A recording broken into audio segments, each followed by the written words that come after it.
आता बातम्या विस्ताराने पाहूयात। विश्रांतवाडी परिसरातील एकता नगर या झोपडपट्टीत सुराज्य संस्थेमार्फत विज्ञान प्रदर्शनाचं आयोजन करण्यात आलं होतं। सुराज्य सर्वांगीण विकास प्रकल्प हे 2001 पासून वेगवेगळ्या वस्त्यांमध्ये काम करणारी संस्था आहे।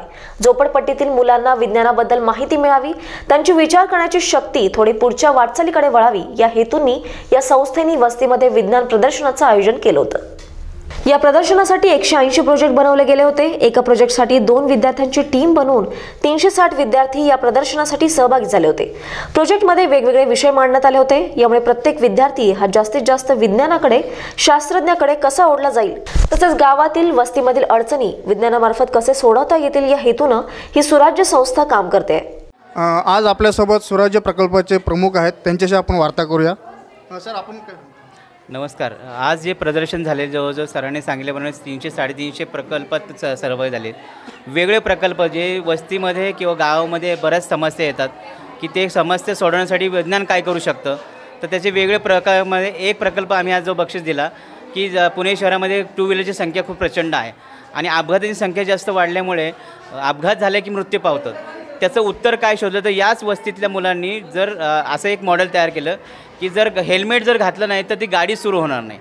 खूप वेळा असं बघता की वस्तीमध्ये रोगराई पसरते, त्याचं कारण मच्छर आणि डास होतात। ते डास कसे होतात तर कचरा खूप टाकल्याने होतात। आम्ही असं एक मॉडेल तयार केले की जर ती कचऱ्याचा डबा जर भरला तर तिथे एक बजर वाजणार आहे आणि बजर वाजले की कॉर्पोरेशनला इंडिकेट जाणार की त्या वस्तीमधले डबे भरलेले आहेत, ते उचलले पाहिजेत। पाणी वाचवण्यासाठी सुद्धा बऱ्याचदा नळ उघडे ठेवले जातात आणि नळ पाणी चांगलं वाहायला जातं, त्याच्यामुळे नळ आपोआपच बंद होईल, पाणी बंद होईल आणि ते पाणी वाचेल, शहराचं पाणी चांगलं वाचेल। अशा प्रकारचे वेगवेगळ्या प्रकारचे मॉडेल मुलांनी त्याच्यामध्ये केलेले।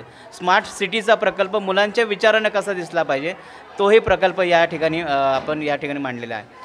विशेष म्हणजे ही सगळी वस्तीतल्या मुलांनी टाकाऊ वस्तूमधून हे सगळे प्रकल्प केलेले, कुठलेही मोठे खर्च या संस्थेच्या माध्यमातून झालेले नाहीत। मुलांनी आपल्याला काही टाकून दिलेलं आहे, ते सगळं जमा केलं आणि छोट्या छोट्या गोष्टीतून त्यांच्या स्वतःची आयडिया आणि शास्त्रज्ञाच्याकडे वाटचाल या वस्तीतली मुलं करू शकतात, कारण इतका प्रचंड हुशारी या वस्तीमध्ये आढळते। त्याच्यामुळे या सगळ्या एक्झिबिशनची आम्ही तयारी केलेली आहे। धन्यवाद। अर्जुन दगडे, स्टार महाराष्ट्र न्यूज, विश्रांतवाडी, पुणे।